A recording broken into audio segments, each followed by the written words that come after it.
YCP MLC Duvvada Srinivas పై జనసేన ఫిర్యాదుతో Hiramandalam police స్టేషన్లో కేసు నమోదైంది. పవన్ కళ్యాణ్ పై గతంలో దువ్వాడ చేసిన వ్యాఖ్యలే ఈ కేసుకు కారణమయ్యాయి.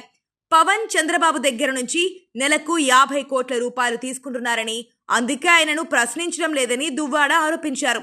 ఈ వ్యాఖ్యలు జనసేన అభిమానులను ఆగ్రహానికి గురిచేశాయి.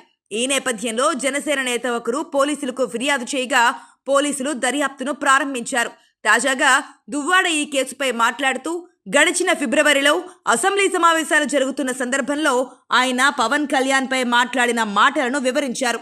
ప్రశ్నించడానికే రాజకీయాల్లోకి వచ్చారని చెప్పిన పవన్ ఎందుకు ప్రశ్నించడం మానేశారు, మీరు డబ్బులు తీసుకుని ప్రశ్నించడం మానేశారని అందరూ చెప్పుకుంటున్నారు.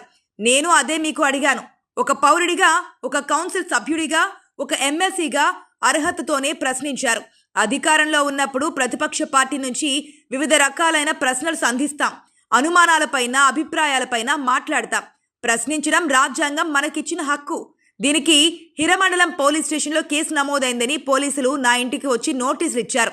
హిరమండలంలోనే కాదు, రాష్ట్రంలో చాలా చోట్ల కూడా తన మీద కేసులు పెట్టారని అప్పుడు తెలిసింది. ఇక నిజం మాట్లాడినందుకే తనని టార్గెట్ చేస్తున్నారని దువ్వాడ అంటున్నారు. మరి ఈ కేసులపై అరెస్ట్ చేస్తారా లేదా అనే తనకు తెలియదు అన్నారు దువ్వాడ. శ్రీకాకుళం జిల్లా హిరమండలం పోలీసులు వచ్చి తనపై ఐపీసీ 350, 351 సెక్షన్లు మరియు ఐటీ యాక్ట్లోని 67 సెక్షన్ కేసు నమోదు అయినట్లుగా తెలిపారు. రాజకీయ విమర్శలకి కూడా సర్దుబాటు లేదా అని ఆయన ప్రశ్నించారు.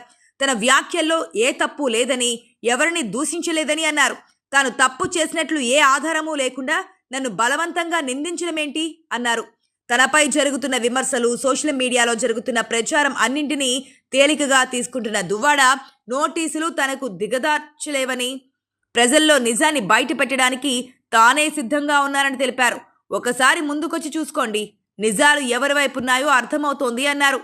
మరోవైపు తాను ఈరోజు ఇండిపెండెంట్గా ఉన్నానని, వైఎస్ఆర్ కాంగ్రెస్ పార్టీ తనను సస్పెండ్ చేసిందన్నారు. తన వ్యక్తిగత కారణాల వల్ల తాను సస్పెండ్ అయినా అన్ని వాస్తవాలపై తాను ప్రశ్నిస్తానని, ఇప్పటికే తప్పు జరిగితే ప్రభుత్వాన్ని ప్రశ్నించే అర్హత, ఆవశ్యకత తనకుందని దువ్వాడ అన్నారు. దీనిపై ఎలాంటి మార్పు రాదు. నోటీసులతో విమర్శించిన వారిని పొగరడం అనేది జరగని పని. ఇప్పటి వరకు పొగిడిన వారిని తగ్గించి మాట్లాడడం అనే ప్రసక్తే లేదని ఆయన అన్నారు.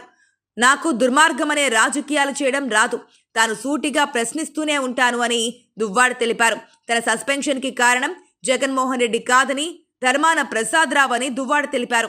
పార్టీలో చేరి కృష్ణదాస్తో చేతులు కలిపి తనను సస్పెండ్ చేయించారని సంచలన వ్యాఖ్యలు చేశారు. దీనికి గల కారణం జిల్లా నాయకత్వం. ధర్మాన ప్రసాద్, కృష్ణదాస్, అచ్చెన్నాయుడుతో చేతులు కలిపి వారి కుటుంబాలతో గత 30 సంవత్సరాలుగా ఉంది. ఈ నేపథ్యాన్నే తాను తీవ్రంగా వ్యతిరేకించుకుంటూ రాజకీయాల్లోకి వచ్చాను.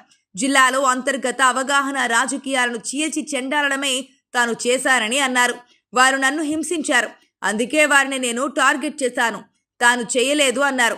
క్రమశిక్షణ కమిటీకి అందిన పలు ఫిర్యాదుల మేరకు తనని సస్పెండ్ చేశారని చెప్పారని, మీరు ఏం తప్పు చేశారని నిరూపించాలని సవాల్ విసిరారు. ధర్మాన మాదిరి ఇసుక దందా, భూ ఆక్రమణ, ప్రభుత్వ అధికారాన్ని దుర్వినియోగం చేయలేదని అన్నారు.